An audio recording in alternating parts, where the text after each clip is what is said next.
오늘 함께 나눌 하나님의 말씀은 구약성경 신명기 24장 1절부터 22절까지의 말씀입니다. 구약성경 신명기 24장 1절부터 22절까지입니다. 다 찾으셨으면 한 목소리로 함께 봉독하도록 하시겠습니다. 사람이 아내를 맞이하여 데려온 후에 그에게 수치되는 일이 있음을 발견하고 그를 기뻐하지 아니하면 이혼 증서를 써서 그의 손에 주고 그를 자기의 집에 내보낼 것이요, 그 여자는 그의 집에서 나가서 다른 사람의 아내가 되려니와 그의 둘째 남편도 그를 미워하여 이혼 증서를 써서 그의 손에 주고 그를 자기의 집에 내보냈거나 또는 그를 아내로 맞이한 둘째 남편이 죽었거나 하자. 그 여자는 이미 몸을 더럽혔은즉 그를 내보낸 전 남편이 그를 다시 아내로 맞이하지 말지니 이 일은 여호와 앞에 가증한 것이라. 너는 내 하나님 여호와께서 내게 기업으로 주신 땅을 범죄하게 하지 말지니라. 사람이 새로이 아내를 맞이하였으면 그를 군대로 내보내지 말 것이요, 아무 직무도 그에게 맡기지 말 것이며 그는 1년 동안 한가하게 집에 있으면서 그가 맞이한 아내를 즐겁게 할지니라. 사람이 맷돌이나 그 윗짝을 전당으로 잡지 말지니 이는 그 생명을 전당 잡음이라. 사람이 자기 형제 곧 이스라엘 자손 중 한 사람을 유인하여 종으로 삼거나 판 것이 발견되면 그 유인한 자를 죽일지니 이같이 하여 너희 중에서 악을 제할지니라. 너는 나병에 대하여 삼가서 레위 삼가 제사장들이 너에게 가르치는 대로 내가 힘써 다 지켜 행하되 너희는 내가 그들에게 명령한 대로 지켜 행하라. 너희는 애굽에서 나오는 길에서 내 하나님 여호와께서 미리암에게 행하신 일을 기억할지니라. 내 이웃에게 무엇을 구워줄 때에 너는 그의 집에 들어가서 전당물을 취하지 말고 너는 밖에 서 있고 내게 꾸는 자가 전당물을 밖으로 가지고 나와서 내게 줄 것이며 그가 가난한 자이며 너는 그 전당물을 가지고 자지 말고 해가 질 때에 그 전당물을 반드시 그에게 돌려줄 것이라. 그리하면 그가 그 옷을 입고 자며 너를 위하여 축복하리니 그 일이 내 하나님 여호와 앞에서 내 공의로움이 되리라. 공궁하고 비난한 품꾼은 너희 형제든지 내 땅 성문 안에 우고하는 객이든지 그를 학대하지 말며 그 품삯을 당일에 주고 해진 후에 미루지 말라. 이는 그가 가난한 자이므로 그 품삯을 간절히 바람이라. 그가 너를 여호와께 호소하지 않게 하라. 그렇지 않으면 그것이 내게 죄가 될 것임이라. 아버지는 그 자식들로 말미암아 죽임을 당하지 않을 것이요, 자식들은 그 아버지로 말미암아 죽임을 당하지 않을 것이니 각 사람은 자기의 죄로 말미암아 죽임을 당할 것이니라. 너는 객이나 고아를 송사를 억울하게 하지 말며 과부의 옷을 전당 잡지 말라. 넌 애굽에서 종되었던 일과 내 하나님 여호와께서 너를 거기서 성령하신 것을 기억하라. 이러므로 내가 내게 이 일을 행하라 명령하노라. 내가 밭에서 곡식을 벨 때에 그 한 뭇을 밭에 잃어버리거든 다시는 가져오지 말고 나그네와 고아와 가부를 위하여 남겨두라. 그리하면 내 하나님 여호와께서 내 손을 하는 모든 일에 복을 내리시리라. 내가 내 감람나무를 떤 후 그 가지를 다시 살피지 말고 그 남은 것을 객과 고아와 가부를 위하여 남겨두며 내가 내 포도원에 포도를 딴 후에 그 남은 것을 다시 따지 말고 객과 고아와 가부를 위하여 남겨두라. 너는 애굽 땅에서 종되었던 것을 기억하라. 이러므로 내가 내게 이 일을 행하라 명령하노라. 아멘. 오늘 말씀은 주님 주시는 보관에 관한 삶이란 제목으로 말씀을 함께 나눠보고자 합니다. 하나님은 우리에게 복을 주시기를 원하시고 또 그리고 주님 주시는 그 복 안에서 우리가 그 복을 온전히 누리며 살아가기를 원하십니다. 그런데 이 복은 하나님의 말씀이라는 통로를 통해서 우리에게 주어집니다. 그래서 이 말씀을 잘 듣고 순종할 때에 우린 하나님이 주시는 그 복을 받으며 또한 이 복을 온전히 누리며 살아갈 수가 있게 되어지는 것입니다. 오늘 하나님 우리에게 복 주시기 위해 우리가 순종해야 될 그 말씀들을 우리에게 주십니다. 그 말씀을 함께 나누며 또 순종함을 통해 이곳에 모인 우리 모두가 다 주님 주신 복을 다 누리며 살아가는 우리 모두가 될 수 있기를 주님의 이름으로 축복합니다. 먼저 오늘 본문 1절부터 5절까지를 보시면 이 가정의 중요성에 대해서 말씀을 하고 있습니다. 결혼과 가정은 하나님이 세우신 거룩한 제도이자 기관입니다. 하지만 때로는 가정이 우리의 연약함과 허물로 인하여서 상처를 받는 경우가 더러 있습니다.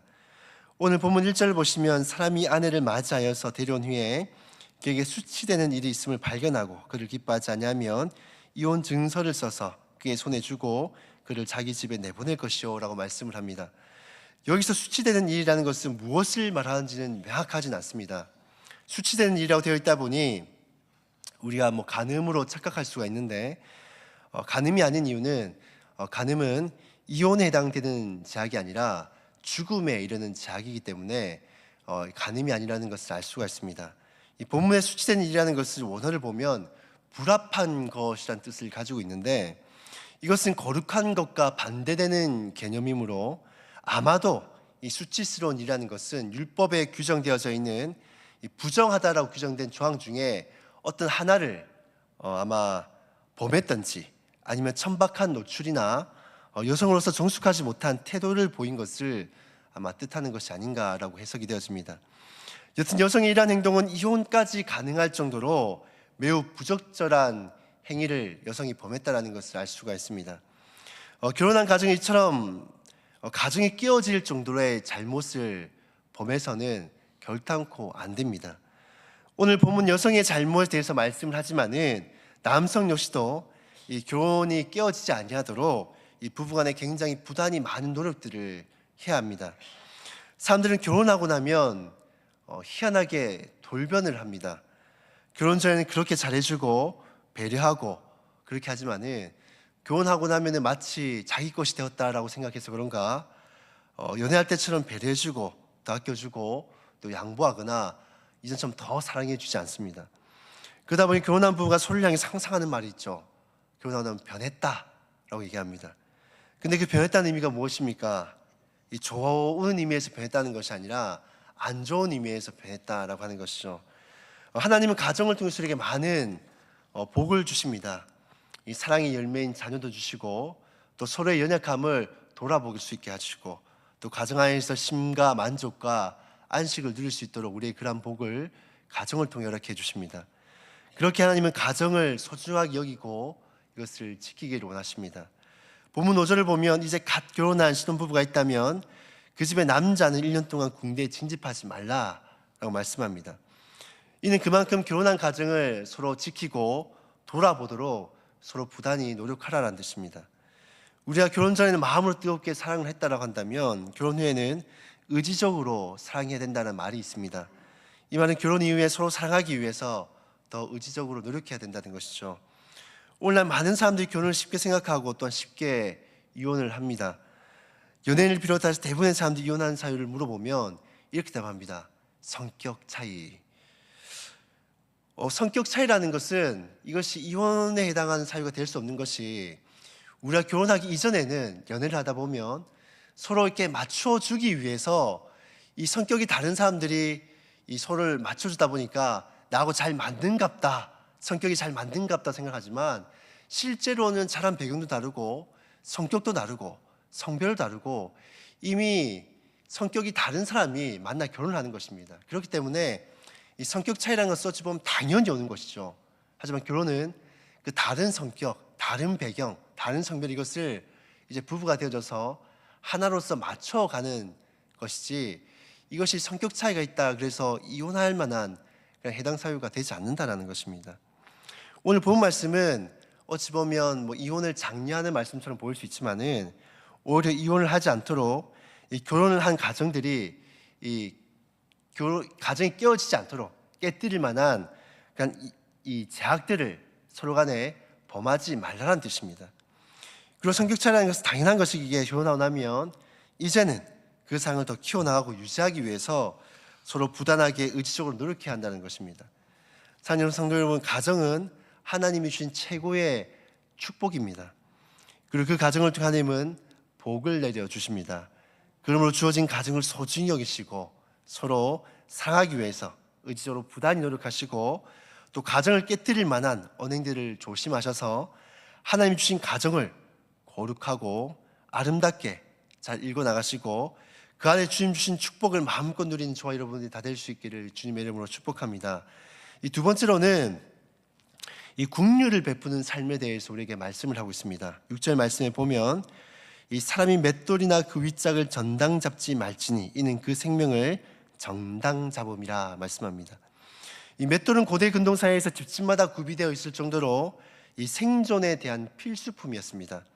실제로 고대 문헌의 기록을 보면 아침마다 마을 저녁에는 맷돌을 돌리는 소리가 들렸다라는 기록이 기록되어져 있을 정도로 맷돌은 단순하게 어떤 기구를 넘어서서 이 가정마다 생존과 연결되어 있는 필수적인 그런 기구임을 알 수가 있습니다. 그렇게 아무리 빚을 져서 채무가 생겼다고 할지라도 하나님은 이 맷돌만큼은 전당으로 잡지 말라라고 말씀을 합니다. 왜냐하면 그것은 이 생존과도 직결된 문제이기 때문입니다. 뿐만 아니라 12절을 보시면 가난한 자에게 전당물을 잡았다 하더라도 그것을 자기 전에는 반드시 돌려주라라고 말씀을 합니다. 왜 그렇습니까? 이 가난한 자들이 가진 것은 사치품들이 별로 없습니다. 그들이 가진 것은 대부분이 다 생존에 대한 필수품들만을 그들이 가지고 있기 때문입니다. 그렇게 전당물을 하루 종일 가지고 있게 되어지면은 이 가난한 자들에게는 생존에 대한 문제가 발생하기 때문에 이 전당물들을 돌려주라라고 말씀하는 것입니다. 특히 13절에 나오는 옷 같은 경우에는 이 낮과 밤의 일교차가 큰 이 팔레스타인 지역 같은 경우는 이 가난한 사람들이 자신의 처원을 유지하고 또한 보호할 수 있는 유일한 생존 수단이 바로 옷이었습니다. 그렇기 때문에 반드시 이 해가 지기 전에는 이것을 돌려주라라고 말씀하고 있는 것입니다. 사랑하는 성도 여러분, 어찌 보면은 이 세상 법적으로는 이 전당물은 빚을 갚기 전까지는 이 전당물을 소유하고 있는 자들의 소유물입니다. 그렇기 때문에 아무리 가난한 자의 물건이라더라도 이 전당물을 돌려줘야 될 의무 같은 것은 없습니다.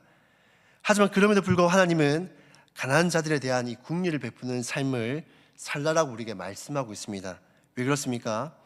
우리가 바로 하나님으로부터 그러한 긍휼과 사랑을 받은 자들이기 때문입니다. 오늘 보면 22절 보면 이렇게 말씀합니다. 너는 애굽 땅에서 종되었던 것을 기억하라. 이러므로 내가 내게 이 일을 행하라 명령하노라. 이스라엘 백성들은 출애굽하기 이전에 그들의 신분을 우리가 잘 알고 있듯이 노예입니다. 하지만 하나님의 은혜로 그들은 자유인이 되어졌고 아무런 조건 없이 하루아침에 모든 빛을 탕감받은 듯이 그들은 모든 자유를 누리게 되어졌습니다. 그렇게 하나님은 너희가 애굽에 종되었을 때 긍휼하심을 받았던 것처럼 이젠 너희가 이 가난하고 소외되고 종되었던 자들을 위해서 이 긍휼을 베풀라는 것입니다. 그래서 가난한 자들의 물건을 전당 잡은 것들을 돌려주는 것 외에도 이 가난한 자들 위해 밭에 곡식을 벨 때나 혹은 감람나무에 수확을 거둘 때나 이 포도를 수확할 때도 그들을 배려해서 일부를 남겨두라라고 말씀하고 있는 것입니다. 이런 하나님의 말씀에 순종할 때에 어떠한 일이 벌어질까요? 19절 후렴구를 보시면 이렇게 말씀합니다. 여호와께서 내 손으로 하는 모든 일에 복을 내려 주시리라. 우리가 세상 풍조를 거슬러서 어찌 보면 세상 법적으로는 가난한 자 우리가 돌아봐야 될 의무 같은 것들 없습니다. 또한 전당물들을 돌려줘야 될 그런 의무들이 없습니다. 어쩌면 세상의 풍조는 어쩌면 그렇게 사는 것들이 지혜로운 것일 수 있습니다. 하지만 이 세상 풍조를 거슬려서 우리 하나님의 말씀에 순종하며 나갈 때 하나님 우리에게 오히려 복을 내려주시겠다라고 말씀하고 있는 것입니다. 사랑하는 여러분, 오늘 본문은 우리에게 복을 받으며 복 안에 가는 삶에 대해서 두 가지를 말씀합니다. 하나님이 주신 거룩한 가정을 소중하게 지켜나갈 때 그 가정을 통해 복을 주신다는 것과 또 하나는 이 세상 풍조를 거슬려서 이 가난하고 소외된 자들을 향해 긍휼을 베풀 때 하나님 우리에게 복을 내려주신다라고 말씀하고 있습니다. 사랑하는 여러분, 오늘 나눴던 하나님 말씀들을 기억하시고 삶 가운데 온전히 순종함을 통해 이 말씀을 통해 하나님이 우리에게 복을 내려주시는 그런 삶을 살아갈 수 있기를 주님의 이름으로 축복합니다.